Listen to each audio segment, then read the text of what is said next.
How to withdraw your money from ByBit to bank account.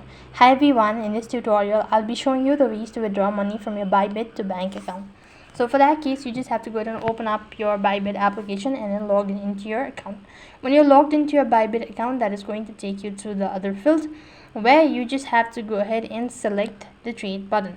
As you select the trade button, so as you are on this page, go ahead and select the asset button, and over here you just need to go ahead and select transfer or withdraw. So here you could just go ahead and select trade and then click on the sell button. After that, you need to enter in the destination.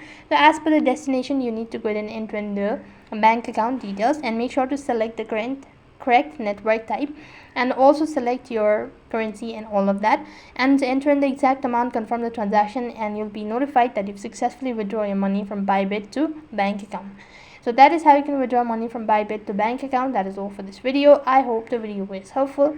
Make sure to like, share and subscribe to our channel. Thank you for watching. See you in the next video.